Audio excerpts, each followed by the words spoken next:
Ghost Final, you little motherfucker. Okay, so he left a comment on my last video doing, you know, like the whole, hey, did you notice the thing that I hid in here? It was rhythm-based, and I'm like, ooh, that's very much my calling. How so? I went back and listened to the intro as per instructed, and this motherfucker put in Morse code, I believe, that spells out live. Ooh, I hope that's correct. I spent forever, like, scouring, like, I listened to this shit so many times trying to understand what it could be. What could be the thing hidden in the rhythm? And then I was like, oh, I hear the pattern in there. Is that Morse code? And then I tried doing Morse code with just the raw rhythm. Didn't make any sense. I was like, okay, maybe it's the different tones. Like there was like a shorter, sharper one, and then like a longer bass note that was in there. And I was like, what if those are the Morse code patterns, like short and long? And I did that. And while I don't think it's an exact one-to-one, I think there might have been an issue or discrepancy somewhere in there, or he might have done like Lifu instead of live, which is totally understandable. It doesn't fit exactly. I did try to listen to both versions and was like following the pattern, but I'm also not entirely positive about this, and probably why there's discrepancy in there, because he said it was nothing to do with the game. And if it's live, that would be something to do with the game, right? But he did kind of say that in reference to wondering if it was anything like deep lore, and just the name of a character wouldn't be. So maybe not. I don't know. Let me know if I'm on the right track at least, Ghost Final. Like if you're watching this, let me know. I don't know how close I was. It feels like Morse code. It could be something completely different, but I think that's what it is. And I don't know if my translation's right. I don't speak Morse code. Why the fuck would I know that? But anyway, as per Deedman's request, I'm going to be listening to I Always Do from the same patch apparently, and also another live song, of course. I also do need to listen to Gaze of Wind because I haven't heard that one yet. I thought I did myself even. I went and looked on my channel, nothing. So maybe I need to do a video on that as well, but I'll be doing I Always Do today. So I guess without further ado, let's go! Ooh. Ooh. Also, yes, I am listening to the English version because it's the language I know the best. We've been through all varieties of winds, blown against gales and rainstorms, gained more scars on broken wings. Beautiful voice. The shadows we strove to soar, to wipe the dark I've endeavored. Also, this piano, that ostinato there, like repeating pattern, very nice. But why should we be tossed by the squall, dashing out into the sunshine of it forth,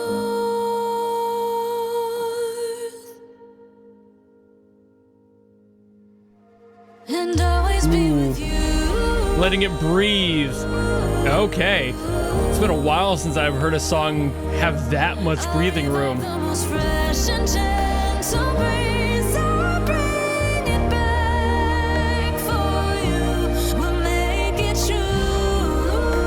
Vocalist is doing a fantastic job.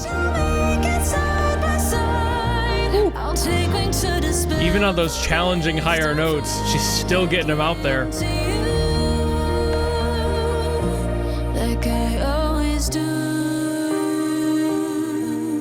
You can tell she's a lot more comfortable in that lower register, but she gets up there. She does.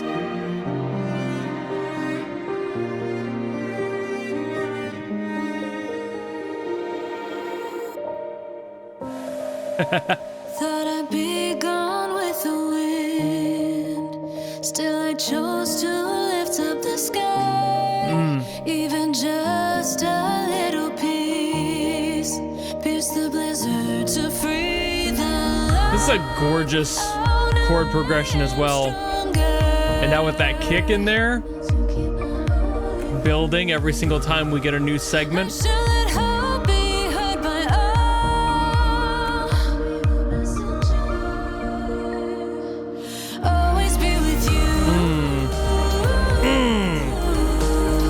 There it is.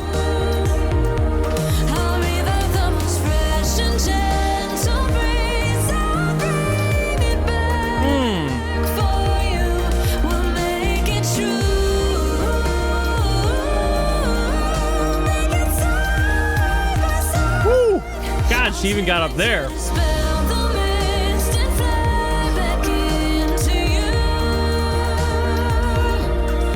Oh, yes, I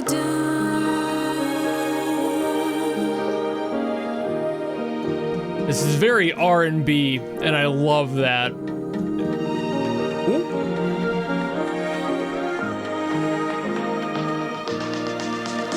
Hear that percussion in there?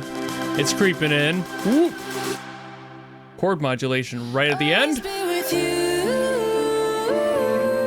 Ooh, a fake out.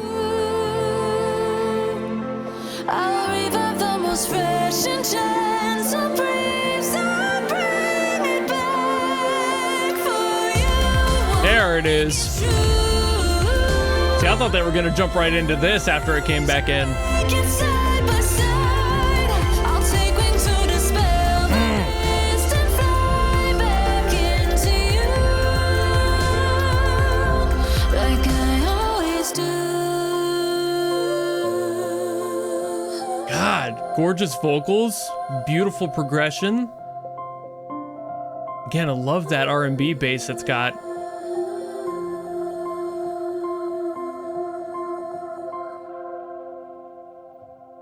It's like exactly the flavor of like pop R&B I would expect from this world, and that's fucking sick. So I don't know who DALCEXY is, but that's how I'm gonna pronounce their name. It's apparently the producer of this song. Again, I don't know if that's actually how you pronounce it, but it's DALCEXY. How else would you say that, right? Like DALCEXY, maybe like a weird spelling of that. You know how like electronic producers love to have weird names to stand out more in a crowd? Maybe, but also, damn, this was like the least EDM kind of song I could have imagined out of somebody who has a name like that. So maybe it's more of like just a producer tag type of name. I'm getting way too far off with that. I'm following this weird mental path I need to get out of it. Either way, brilliant production on this one. It felt so fucking clean. It was so clean, dude. Like I could totally imagine this playing on the radio in Babylonia, just like over the airwaves. You know, it's just like, it's that perfect flavor. It's just a little bit futuristic,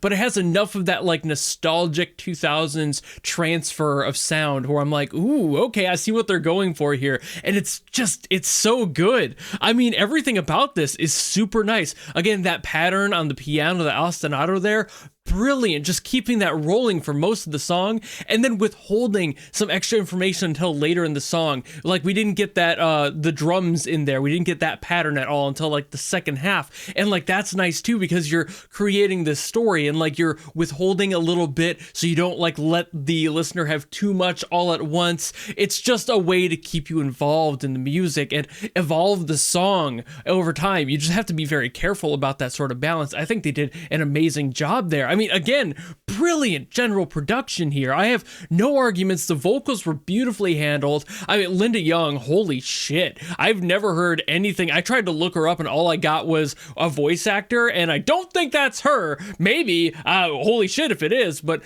like, I don't think it's her. Maybe it's just somebody else who has the same name. It's a very common name, so probably. Either way, banger voice. Insane voice, brilliant range. Again, more comfortable in that low register. You could definitely hear that. Like she definitely has more body down there, but she was able to get up even to that like one extra high flick on that note up there. Like she just still got up there. That highest note in the song vocally was handled. And again, I think the other part of that was the production, the post-production on the voice. DALCEXY did an amazing job handling her voice. You could hear a little bit of adjustment, but definitely not enough where it was like, ooh, she clearly didn't hit that note and they had to like hard crank that shit in order to correct it. They just had to add basic adjustments and then of course basic post-processing that you would do on basically any vocalist. So it shows that much skill and that much talent being in the immediate production, not to mention the cleaning up stage, those final post stages of making sure everything fits within the song and within the universe and just gets it to nestle into this nice little package here. This was a really fucking good song. Beautiful, beautiful, beautiful. I have really no more words than just how beautiful it is. And I looked up DALCEXY too to see what else they've done. They made a song called Master for Wuthering Waves. I haven't heard that one yet, so I don't know. But I mean, damn, if this is this song, I would love to hear what they made for Wuthering Waves, so I might have to give it some time. But I can't get over it. What an amazing feeling track. And also, just as a bonus, I did listen to the Japanese and Chinese versions of the song just to hear how the vocalist varied, because I loved this vocalist so much I wanted to feel the rest of the versions of him out and see if there was any like compare and contrast moments. And I think personally, Linda Young, it fits the song the best. I would say the second that fits it the best would be the Chinese vocalist, like close in timbre, close in feel, close in energy.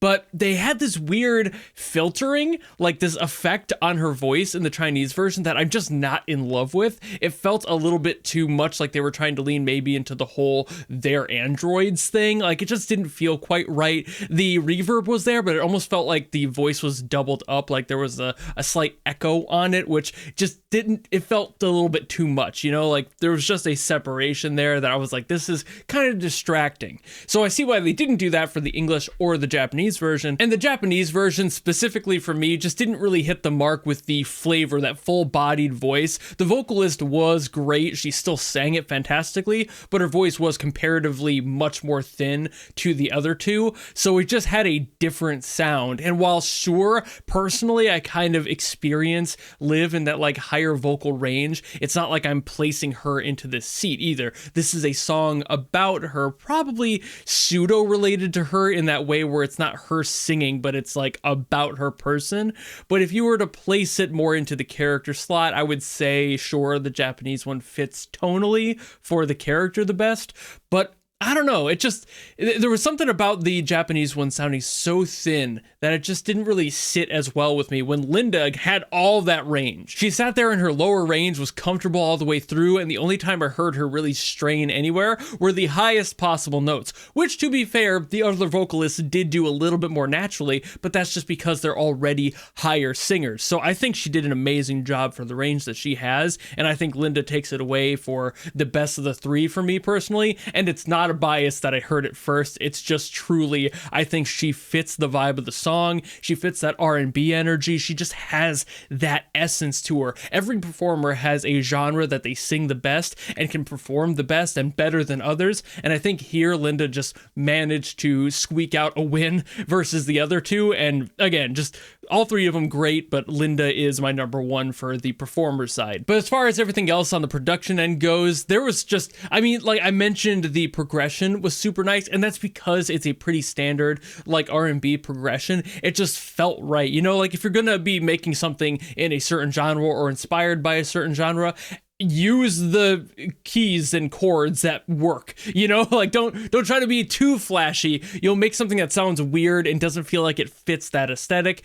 They didn't do that here. DALCEXY did an amazing job at just grabbing that sound, running with it. They made something that sounded kind of futuristic and original in that way too. Like I said, it feels like it would fit this world, not ours as much, but it still fits. It's just like this like floating ethereal plane just beyond our reach that this song feels like it belongs to. And I feel like that's perfect for a fictional tale about space androids and a dying Earth. It just works, you know? Also, I swear if anybody caught me saying that and they go, that's not what this story is about, I shut up, I know. I'm being facetious for the sake of humor. Anyway, so great song. I really have no other arguments or anything about this one. It's just a vibe. That's really what it is. Like 10 out of 10 vibes. Beautiful track, great production, perfect vocalist. I mean, I've got no arguments here. I've been yapping long enough though. I should probably just call it. So thank you all so very much for watching. Again, Ghost Final, if you're still watching this somehow this deep in,